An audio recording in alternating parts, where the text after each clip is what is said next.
안녕하세요. 유상민 목사입니다. 오늘 주일 하루 잘 지냈습니다.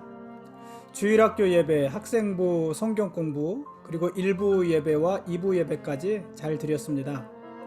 오후 모임은 아직 모이고 있지 않고 또 교우들과의 애찬 나눔도 아직은 하지 않습니다. 그래도 교우들과 함께 한 공간에서 예배를 드리니 참 좋았습니다. 바야흐로 김장철입니다. 김장철이 되면은 시댁이나 자기 집 김장하느라고 교회 오지 못하는 분들이 항상 있습니다. 그래서 김장철이 반갑지만은 않습니다. 그래도 김장철이 되면은 각 집의 김치 맛을 볼 수 있어서 참 좋습니다. 확실히 지역마다 김장하는 법도 다르고 그래서 맛도 다 다릅니다. 저야 다 좋습니다. 예전에는 교우들과 함께 교회 김장을 담궜었는데 아직까지 아무런 말이 없는 것을 보면은 작년에 이어서 올해도 교회 김장은 담그지 않을 것 같습니다. 하긴 요즘 같은 때 교회 김장은 무리라는 생각이 들고 또 김장을 한들 그것을 다 먹을 수나 있을까 싶은 생각이 들기도 합니다. 그래도 마음 한편으로는요, 아쉬움이 좀 있습니다. 교우들과 어울려서 시끌벅적하게 김장하고 겉절이에 수육 싸서 밥 먹던 그 분위기가 참 그립습니다. 오늘 우리 가족은요, 예배 후에 점심 식사로 태국 요리를 하는 식당에서 밥을 먹었습니다. 태국식 쌀국수 그리고 태국식 볶음밥을 먹었는데 어머니도 맛있게 드셨고 다른 식구들도 모두 잘 먹었습니다. 그러고 보니까는요, 요즘은 주일마다 우리 가족이 한 끼씩 외식을 하고 있습니다. 그것도 나쁘지 않습니다. 오늘 말씀 보시겠습니다.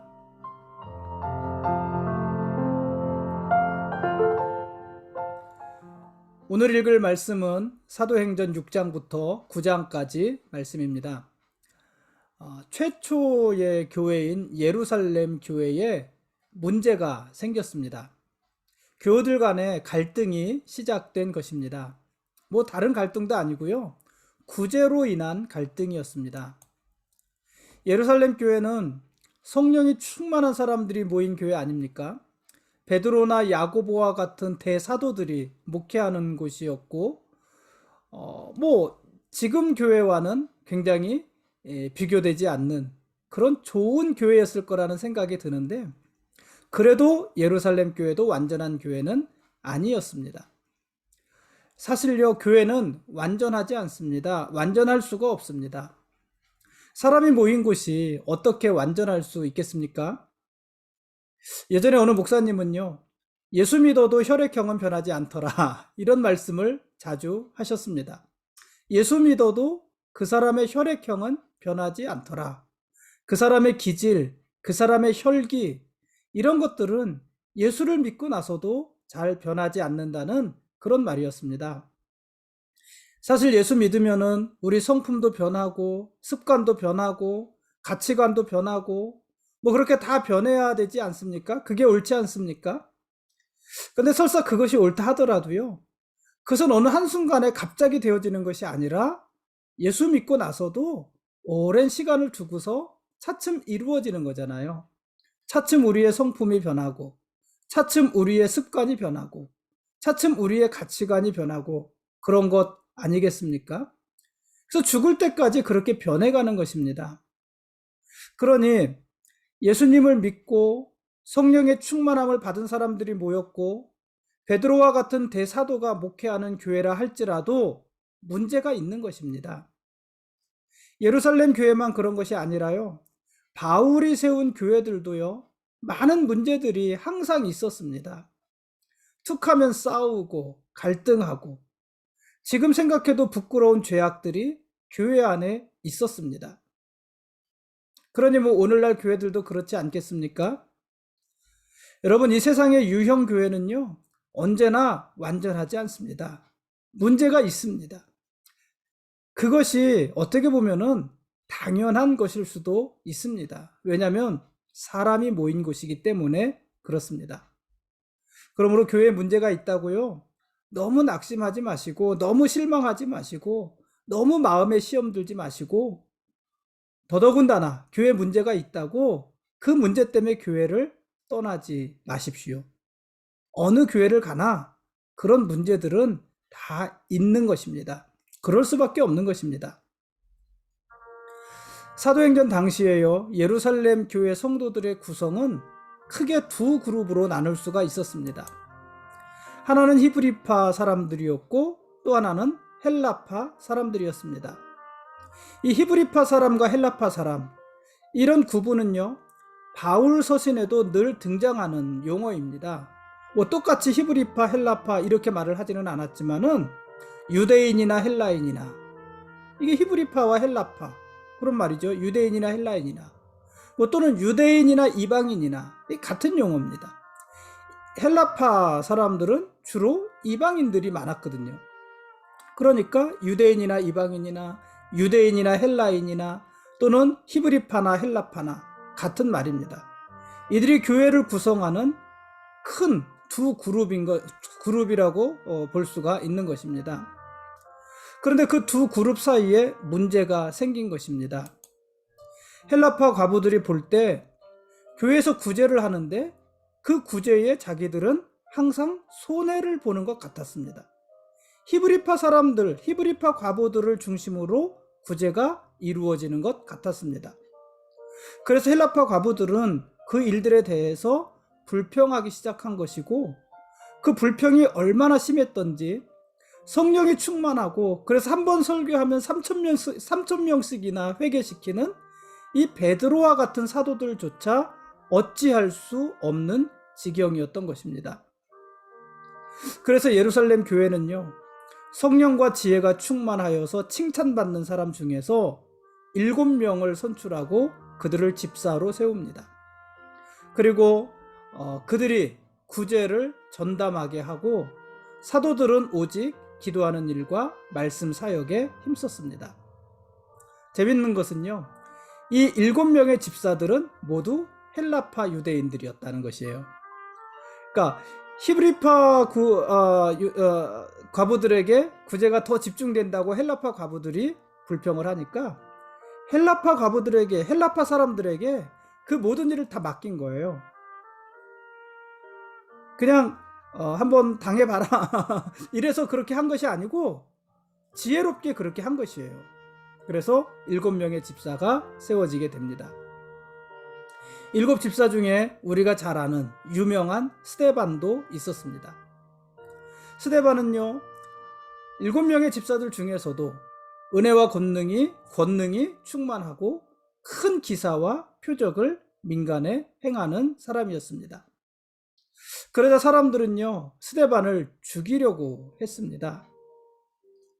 사람들은 거짓 증인들을 내세워서 스데반을 모함했습니다. 그때 스데반 집사가 사람들 앞에서 설교를 합니다. 스데반 집사의 처음이자 마지막 설교, 성경에 그렇다는 얘기예요. 처음이자 마지막 설교를 합니다. 그 설교를 기록한 곳이 사도행전 7장입니다. 이 사도행전 7장은 스데반의 설교인데요, 이 스데반의 설교는 사도행전에 나오는 많은 설교 중에서 가장 긴 설교입니다. 긴 설교를 하게 됩니다. 이 스데반의 설교는요, 명설교였어요. 스데반은 아브라함으로부터 시작해서 모세와 또 출애굽, 성막과 성전, 그리고 예수 그리스도에 이르기까지 성경의 전 과정을 설교했습니다. 스데반은 이스라엘을 향해서 이렇게 말을 했어요. 목이 곧고 마음과 귀에 할례를 받지 못한 사람들아, 너희도 너희 조상과 같이 항상 성령을 거스르는도다. 너희 조상들이 선지자들 중에 누구를 박해하지 아니하였느냐?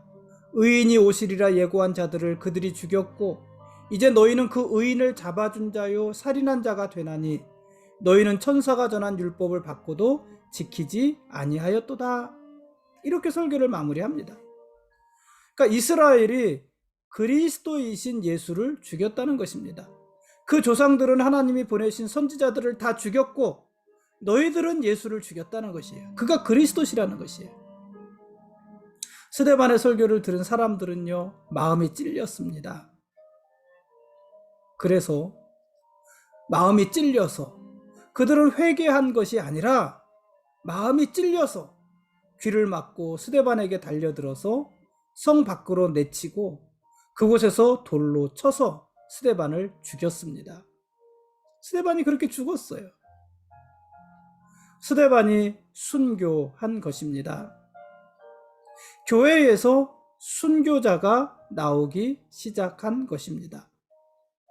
순교자가 나왔다는 얘기가 무슨 말입니까? 순교가 시작되었다는 것이 무슨 말입니까? 교회의 박해, 대대적인 박해가 시작되어진 것입니다.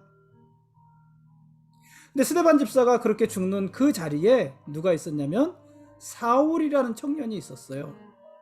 이 사울은요, 사도 바울이에요. 그러니까 이 사도 바울을 유대식 이름으로 하면 사울이고 로마식 이름으로 하면은 바울인 거예요. 똑같은 사람이에요.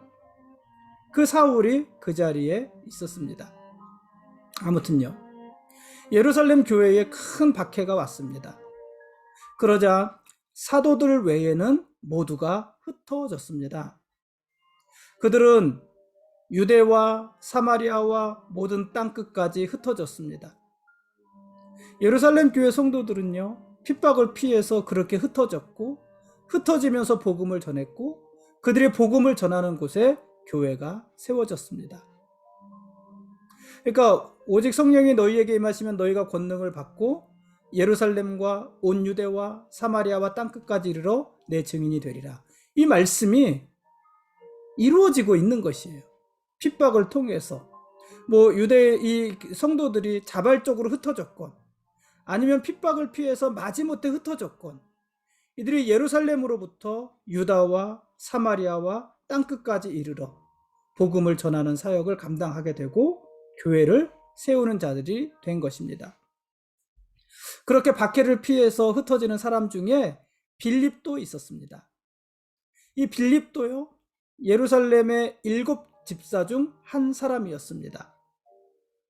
빌립은요, 사마리아 성에 가서 복음을 전했습니다. 그러니까 벌써 복음이 어디까지 간 거예요? 예루살렘과 유다와 사마리아까지 갔잖아요. 사마리아 성에서 복음을 전했습니다.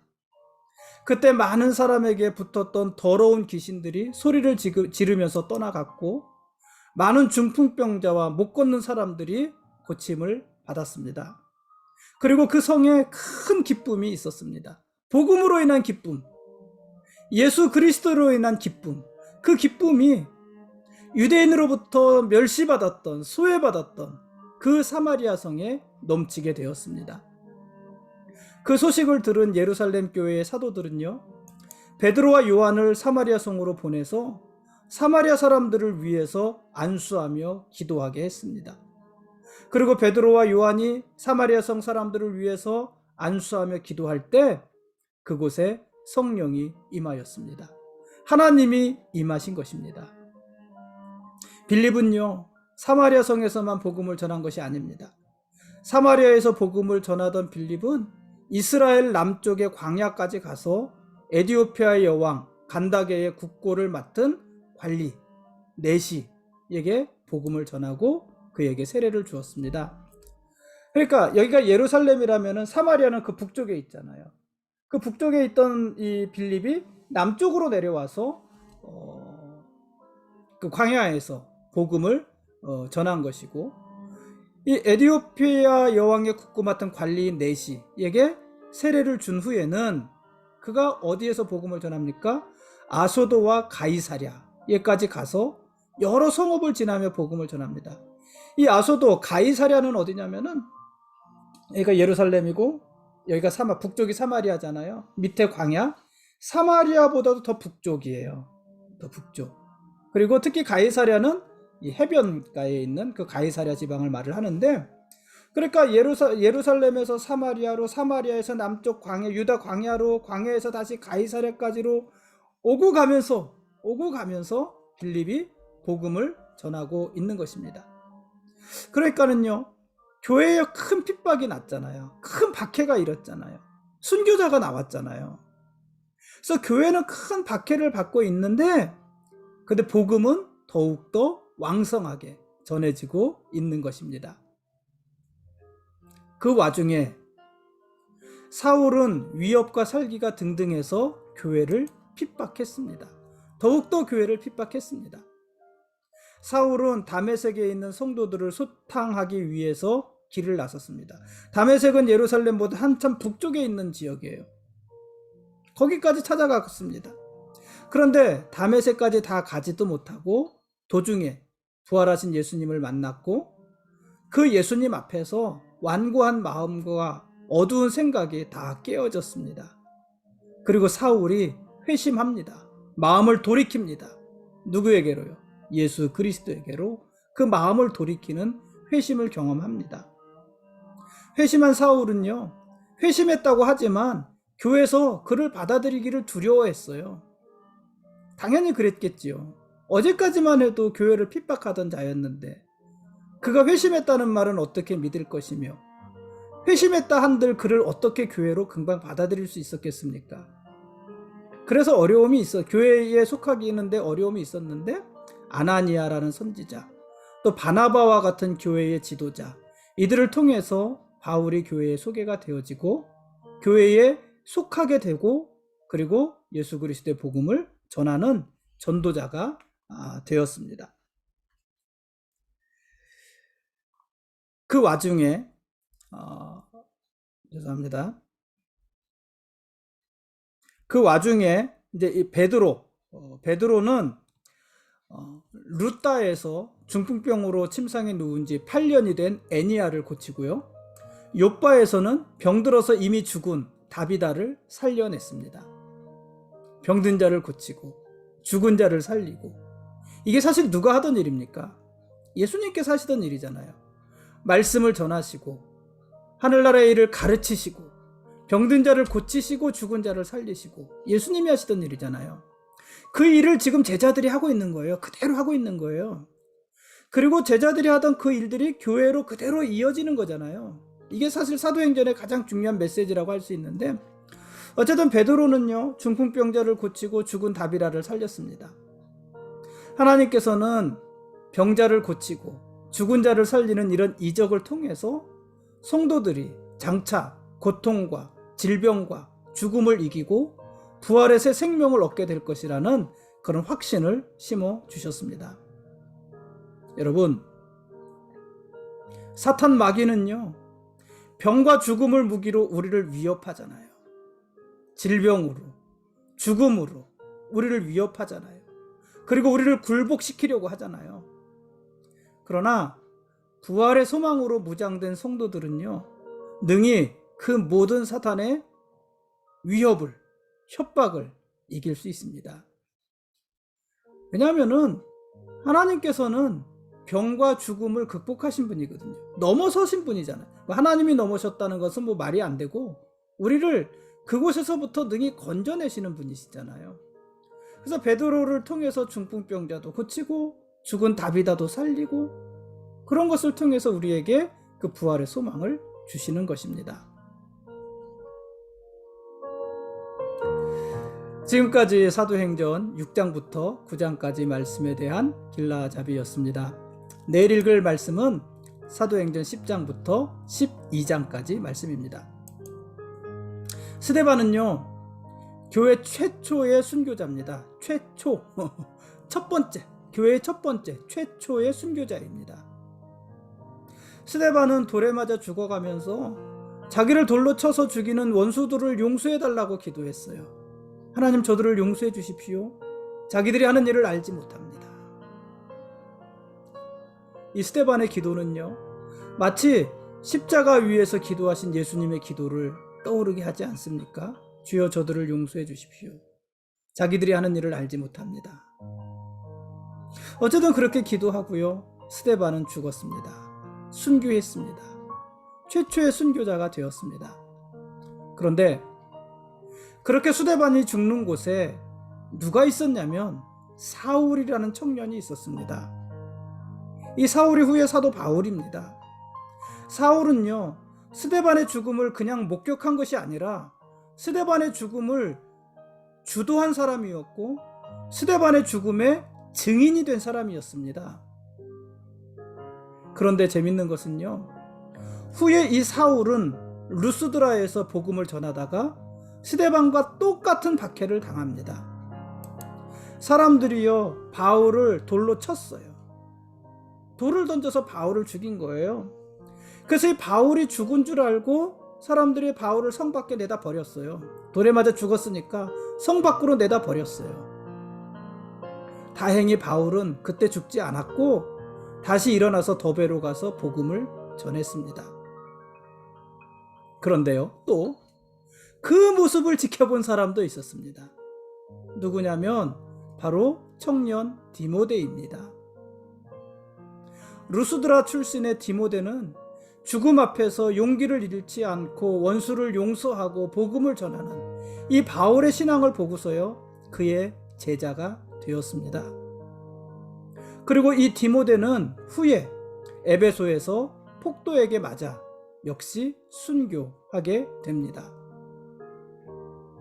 그런데요, 이 디모데의 순교를 본 사람이 또 있습니다. 누구냐면 이제 성경에 나오는 사람은 아니지만 성경 다음 세대 2세기의 사람들인데, 폴리갑이라는 그 당시 서머나 지방의 감독이었습니다. 이 폴리갑이 청년의 때에 디모데의 그 순교를 목격을 하게 됩니다. 이 폴리갑은요, 사도 요한으로부터 직접 가르침을 받았다고 전해지는 사람입니다. 그래서 예수님으로부터 직접 가르침을 받은 사람들을 사도라고 하고, 그 사도들로부터 직접 가르침을 받은 사람을 속사도라고 하거든요. 그러니까 이 폴리갑은 속사도예요, 속사도. 예수님으로부터 직접 가르침을 받진 않았지만 사도로부터 가르침을 직접 받은 속사도. 그가 폴리갑이라는 사람이 있었는데, 이 폴리갑은 당시 서머나 지방의 감독이었습니다. 근데 이 폴리갑의 순교는 아주 유명하지 않습니까? 폴리갑 당시의 서머나 지방에는 기독교를 믿는 자는 화형에 처한다는 법률이 있었습니다. 그 법률에 의해서 폴리갑은 화형에 처하게 되었습니다. 근데 이 폴리갑은요, 서머나 지역에서 여러 사람들에게 존경을 받는 사람이었어요. 그래서 서머나 지방의 사람들은 폴리갑을 살리기 위해서 폴리갑을 회유했습니다. 뭐라고 회유했냐면 아주 달콤합니다. 당신 믿음이 어떻든 딱 한 번만 예수를 모른다고 부인하십시오. 그러면 살려드리겠습니다. 한 번만 예수를 모른다고 부인하십시오. 2번도 아니고 3번도 아니고 10번도 아니고 한 번만 부인하십시오. 그러면 살려드리겠습니다. 어떻게 했을까요? 여러분이라면 어떻게 하시겠습니까? 그때 폴리갑은요, 이렇게 대답을 했다고 합니다. 86년간, 지금 내 나이, 폴리갑의 나이가 86세예요. 86년간 예수님은 단 한 번도 나를 모른다고 하지 않으셨는데 내가 어떻게 그분을 모른다고 하겠습니까? 86년 동안 예수님은 단 한 번도 나를 모른다고 하신 적이 없는데 내가 어떻게 단 한 번인들 예수님을 모른다고 할 수 있겠습니까? 그러고 폴리갑은 순교했습니다. 그 후로요, 기독교는 순교의 역사 아닙니까? 순교를 통해서 복음이 전해졌고 순교를 통해서 교회가 세워졌습니다. 그래서요, 교회의 씨앗은 순교의 피다, 이렇게들 말을 합니다. 순교의 피를 씨앗으로 심어서 나온 열매가 교회라는 것이에요. 최초의 순교자, 최초의 교회에서의 최초의 순교자인 스데반을 통해서 바울이 세워졌고, 그 바울의 고난과 순교를 통해서 디모데가 세워졌고, 디모데의 순교를 통해서 폴리갑이 세워졌고, 그렇게 복음은 땅끝까지 전해졌고 교회가 세워진 것입니다. 그러므로 여러분, 혹시 여러분 지금 고난을 당하고 계시다면 그 고난은요, 복음의 씨앗입니다. 지금 누군가가 우리의 고난을 보고 있는 것입니다. 지금 누군가가 내가 고난을 견디는 그 모습을 보고 있는 것입니다. 지금 누군가가 내가 고난 중에도 믿음을 지키는 그 모습을 보고 있는 것입니다. 마치 스데반의 그 고난과 죽음을 바울이 보고, 바울의 고난과 죽음을 디모데가 보고, 디모데의 고난과 죽음을 폴리갑이 보고, 그렇게 그들이 순교의 맥을 이어간 것처럼 우리의 고난을요, 누군가가 보고 있는 것입니다. 그리고 우리의 고난을 통해서 누군가가 세워질 것이고, 그를 통해서 지금도 복음은 땅끝까지 전해지면서 교회를 세워갈 것입니다. 그러므로 여러분, 고난을 당하고 계시다면 조금만 더 견디십시오. 조금만 더 인내하십시오. 하나님께서 우리의 고난도 합력하여 선을 이루게 하실 것이고, 우리의 삶에도 평안을 허락해 주실 것입니다. 오늘은 여기까지 하겠습니다. 예수님이 우리의 왕이십니다. 그리고 우리는 그분의 거룩한 백성들입니다. 고맙습니다.